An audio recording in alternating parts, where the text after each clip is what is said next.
வாழ்க வளமுடன் அன்பானவர்களே, இன்னைக்கு நம்முடைய தலைப்பு சூரிய உதயத்திற்கு முன் பிரபஞ்சத்தோடு உங்களுடைய குரலை இணைக்கும் நுட்பம். இது ஓஷோவினுடைய சிந்தனை துளிகள் இருந்து தாங்க நம்ம இன்னைக்கு சிந்திக்க போறோம்.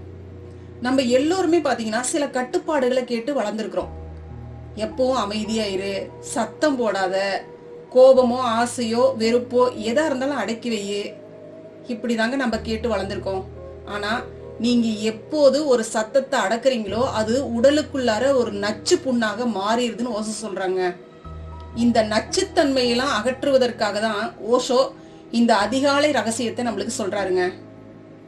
இது பிரபஞ்சமே உங்களுக்கு தன்னுடைய கதவை திறந்து வைக்கும் நேரம் பாங்கிறார். ஓஷோவின் கூற்றுப்படி பிரபஞ்சத்துல அமைதி என்பது எப்போதும் இருக்கு. ஆனா நம்முடைய மனதின் சத்தம் அதை மூடிடுது. அதிகாலை 5 மணி என்பது உலகத்தின் சத்தம் இன்னும் எழாத நேரம். இந்த அமைதியான நேரத்துல நீங்க எழுப்பக்கூடிய மிக சிறிய ஒலி கூட பிரபஞ்சத்தில் ஆழமான அதிர்வை ஏற்படுத்தும். உங்களுடைய குரல், சுவர்கள், வாகனங்கள், பேச்சுக்கள் ஆகியவற்றின் தடைகள் எதுவுமே இல்லாம நேரடியாக ஆகாயத்தோட அப்படி பேசுதுங்கிறாருங்க. இந்த நேரத்துல உங்களுடைய மனம் மென்மையாக இருக்கும், எளிதில் வளையக்கூடிய தன்மையோடு இருக்கும். அதாவது நீங்க எதை விரும்புறீங்களோ அதை அது நடத்தி கொடுக்கக்கூடிய தன்மையோடு இருக்குங்கிறாருங்க. நாள் முழுவதும் வேலை செய்து களைப்படையாத, வெளிப்புற தகவல்களால் நிரப்பப்படாத ஒரு தூய தாளாக உங்களுடைய மனம் இந்த அதிகாலை நேரத்துல இருக்குது பாங்கிறார். இந்த தூய நிலையில் நீங்கள் எதை விதைக்கிறீர்களோ அது ஆழமாக வேறொன்றும். நீங்கள் மகிழ்ச்சியான ஒளியை எழுப்பினால் அந்த மகிழ்ச்சி ஆழமாக பதியப்படும் இந்த பிரபஞ்சத்தோடு. உங்களுக்குள்ள ஒரு சந்தேகம் தோணும், இதை நான் எப்ப செய்யறது, எப்படி செய்யறது?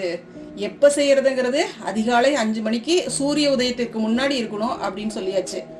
அப்ப எப்படி செய்யறது அப்படின்னா, இத நீங்க தியான நிலையில செஞ்சீங்க அப்படின்னா மிகப்பெரிய ஒரு மாறுதல் உங்களுக்குள்ளார வரும். இல்ல உங்களுடைய வேலைகளை செஞ்சுக்கிட்டே கூட நீங்க இத செய்யலாங்க. விஷயம் என்ன அப்படின்னா, உங்களுடைய உள் சப்தத்தை வெளியேற்றிடணும். அதுதான் விஷயம். இப்ப ஓஷோ சொல்றத கொஞ்சம் நல்ல தெளிவா கவனிங்க. ரொம்ப ரொம்ப அற்புதமான ஒரு விஷயம், ரொம்ப எளிமையான விஷயம். நமக்குள்ளார இருக்கக்கூடிய உணர்வுகள், அதாவது கோபம், பயம், அச்சம், கவலை எல்லாம் போயிருங்க. அதிகாலையில நம்ம இந்த மாதிரி ஒரு விஷயத்த செஞ்சுட்டோம் அப்படின்னா அந்த நாள் பூரா நம்மளுக்கு நிம்மதியா இருக்குங்க. சரி, வாங்க ஓஷோ என்ன சொல்றாங்கன்னு பாருங்க. முதல்ல உங்களுடைய தொண்டையிலிருந்து மேல்புறமாக ஒரு சத்தம் எழுவதை உணரத் துவங்குங்க. ஒரு முனகல் அல்லது ஒரு மெல்லிய பாட்டு அல்லது ஒரு ரீங்காரம் என ஏதாவது ஒரு சத்த அதிர்வுகள் எழுவதை உணருங்கள். நீங்கள் ஒரு மெல்லிய பாடலையோ அல்லது சோக குரலையோ நீங்கள் உணரத் துவங்கினால் அதற்குள் செல்லுங்கள். அதற்காக வெக்கப்பட வேண்டியதில்லை. அது உள்ளுக்குள்ளாரே வச்சிருக்காதீங்க.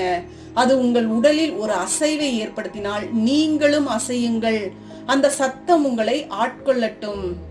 உங்கள் இருத்தலில் பெரிய சத்தம் அணை கட்டி நின்னுகிட்டு இருக்கு. சில சமயங்கள்ல அது பீரிட்டு வெளிவர காத்துக்கிட்டு இருக்கு. அது வெளியே வராவிட்டால் நீங்கள் லேசாக உணரவே மாட்டீங்க. அது வெளிவருவதற்கு நீங்கள் உதவ வேண்டும். அது பிறக்க காத்திருக்கிறது. அது உங்களை ஆட்கொள்ள வேண்டும்.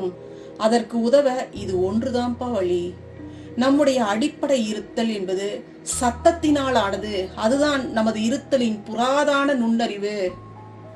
நீங்கள் கலந்து கொள்ளாவிட்டால் உங்களுடைய சத்தம் வேலை செய்ய துவங்காது. நீங்கள் அதை பார்ப்பதனால் அது வேலை செய்யவே செய்யாது. அது சுறுசுறுப்பாகி நகர்ந்து உயிரோட்டமாக இருக்க வேண்டும். அதனால் மெல்லிய குரல் எழுப்புங்கள், பாடுங்கள்.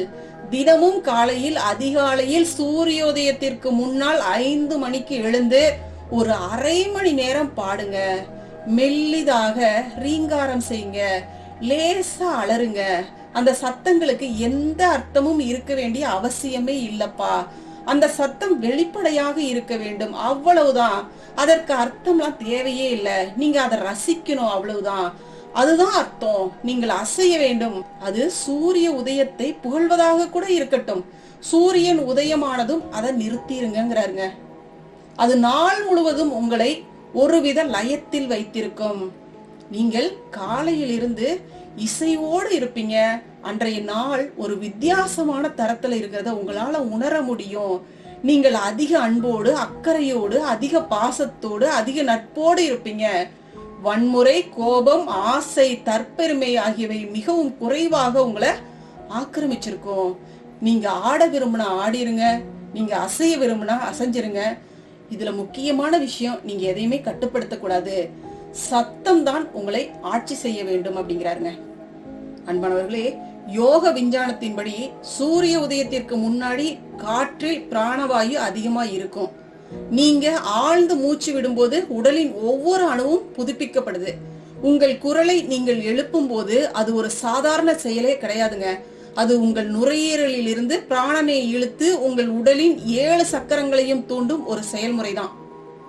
ஓஷோ தொடர்ந்து வலியுறுத்துறது இதுதாங்க. நீங்க எதை அடக்குகிறீர்களோ அதுவே உங்களுடைய நோய்ங்கிறாருங்க. சின்ன வயதுல அழக்கூடாது என்று சொல்லப்பட்ட சோகம், கோபத்தை வெளிப்படுத்த கூடாது என்று சொல்லப்பட்ட ஆத்திரம், பாசத்தை காட்டக்கூடாது என்று சொல்லப்பட்ட அன்பு, இவை அனைத்தும் உங்கள் உடலில் உணர்வு முடிச்சுகளாக சிக்கி இருக்குதுங்க. இந்த முடிச்சுகள் உங்கள் சுதந்திரமான ஓட்டத்தை தடுத்துக்கிட்டு இருக்கு. நீங்க வெளிப்படையாக சிரிக்க முடியறதில்ல, வெளிப்படையாக கோபப்பட முடியறதில்ல, வெளிப்படையாக வாழவே முடியறது இல்லைங்க. ஓசோ சொல்றாங்க, குரல் அப்படிங்கிறது வெறும் பேசுவதற்கான கருவி மட்டும் கிடையாதுப்பா, அது உங்கள் உணர்ச்சி அதிர்வுகளை சுமந்து செல்லக்கூடிய ஒரு பாலம். நீங்கள் பாடும்போது, ஒரு இம் என்று ஓசையிடும் போது அல்லது கத்தும் போது அந்த அதிர்வுகள் நேரடியாக உடலுக்குள் சிக்கிய அந்த உணர்வுகளை எல்லாம் தாக்கி அதை தளர்த்துது. இது ஒரு உள் மசாஜ் போன்றதுங்கிறாருங்க. உங்களால் பேச முடியாத போது, அழுகை அல்லது அலறல் வெளியே வரும்போது நீங்கள் உண்மையில் குணமடைஞ்சுக்கிட்டு இருக்கிறீங்க. உங்களுடைய இருத்தல், இந்த உள்ளுக்குள்ளார இருக்கக்கூடிய அந்த இருத்தல் வெளியேறக்கூடிய இந்த மாதிரியான அழுக்கால் வெறுமையாக்கப்படுதுங்கிறாருங்க. இந்த செயலுக்கு எந்த இலக்கணமும் இல்ல. நீங்க சரியா பாடணும் அப்படின்னு எந்த ரூல்ஸுமே கிடையாது. உங்களுடைய குரலை ஒரு கருவியாக பயன்படுத்துங்க.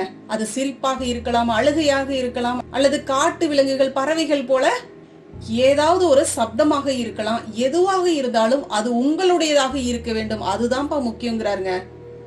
நீங்க ஒரு பாட்டை போட்டு கேட்கறது இங்க முக்கியம் இல்லைங்க. உள்ளுக்குள்ளார இருந்து, உங்களுக்குள்ளார இருந்து அது வெளிப்பட வேண்டும். அதுதாங்க இங்க முக்கியம். அன்பானவர்களே, இந்த அரை மணி நேரமும் நீங்க ஏதோ சப்தம் எழுப்புன அப்படின்னு நினைச்சுக்காதீங்க. இது உங்களுடைய பழைய சுயத்தின் தடைகளை உடைச்சிருக்குதுங்க. ஓஷோவின் கூற்றுப்படி இந்த செயல்முறை தினசரி நிகழும் போது உங்களுடைய வாழ்க்கையில் நடக்கும் உண்மையான மாற்றம் இதெல்லாம் தாங்க. பயம் மறையும். உங்களுடைய தொண்டையில் அடைபட்டிருந்த பயம் வெளியேறியதால் நீங்கள் இயல்பாகவே அதிக தன்னம்பிக்கையோட பேச ஆரம்பிச்சிருவீங்க. ஆற்றல் பாயும். சத்தம் வெளியேறதுனால உங்களுடைய சக்கரங்கள், அந்த 7 சக்கரங்களும் தூண்டப்படுதுங்க. நாள் முழுவதும் உங்களுக்கு தடையில்லாத புதிய சக்தி கிடைக்குது. கலைநயம் வெளிப்படும். நீங்கள் சத்தம் மூலம் உங்களை வெளிப்படுத்த கற்றுக்கொண்டால் உங்கள் பேச்சில், எழுத்தில், வேலையில் ஒரு தன்னியல்பான கலைநயம், கிரியேட்டிவிட்டி இருக்கும் அப்படின்னு சொல்றாருங்க. அன்பானவர்களே, இப்போ உங்களுக்கு நல்லாவே புரிஞ்சிருக்கும்னு நினைக்கிறேன். நீங்க எழுப்பக்கூடிய ஓசை எப்படிப்பட்டதாக வேண்டுமானாலும் இருக்கலாம். அது சினிமா பாடலாக கூட இருக்கலாம், இல்ல சாதாரண முணுமுணுப்பாக கூட இருக்கலாம். முக்கியமான விஷயம், தொண்டையிலிருந்து சப்தம் வெளியில வந்துடணும். அதுதாங்க விஷயம். இதுக்கு சில மந்திரங்களை கூட நீங்க உபயோகிச்சீங்கன்னா ரொம்பவே நல்லா இருக்குங்க. இப்போ ஓம், ஓம் மணி பத்மேகம் மாதிரி சிலருக்கு பாத்தீங்கன்னா நிறைய ஸ்லோகம்லாம் தெரியும். இதெல்லாம் நீங்க பண்ணும் பொழுது இன்னுமே உங்களுக்கு நல்லா இருக்கும். குறிப்பிட்டு ஓம் அப்படிங்கிற இந்த வார்த்தை ரொம்ப நல்லா இருக்குங்க. மனசுல உடனடி அமைதி கிடைக்கும். நீங்க வேலை செஞ்சுட்டு இருந்தா கூட சும்மா அதையே ரிப்பீட் பண்ணிட்டு இருக்கும்போது நீங்க செய்யக்கூடிய வேலையும் பாத்தீங்கன்னா ரொம்ப சிறப்பா வந்திருக்கும். உங்களுடைய மனசுக்குள்ளாரையும் பாத்தீங்கன்னா மிக அற்புதமான தெளிவு கிடைக்குங்க. அழகா சொல்லுங்க. அந்த ஓம் அப்படிங்கறத அப்படியே அடி வயிற்றுல இருந்து இழுத்து பிரபஞ்சத்தோட சேர்த்து இணைச்சு சொல்லுங்க.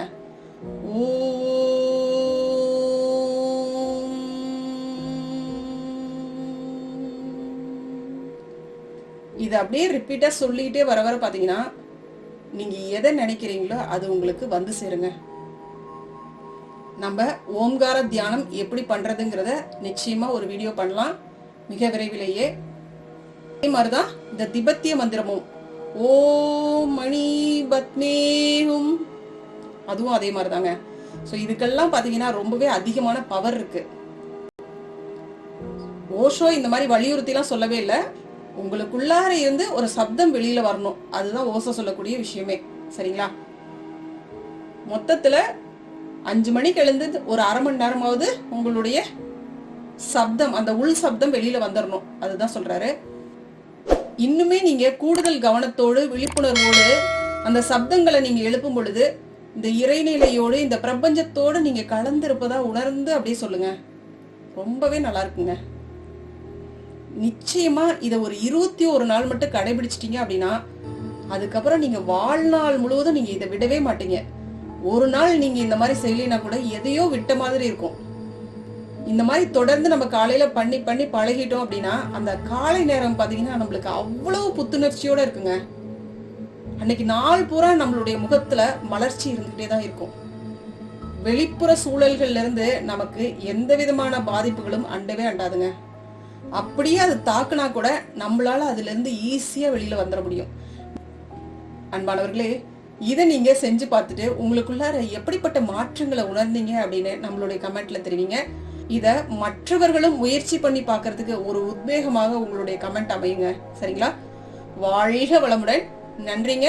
அருட்பேராற்றலின் அன்பு கருணையினால் நாம் அனைவரும் நல்ல உடல்நலம், நீலாயுள், நிறை செல்வம், உயர்ப்புகள், மெய்ஞானத்தோடு நல்லதொரு வாழ்க்கையை நலமுடனும் வளமுடனும் ஓங்கி வாழ்வோம்.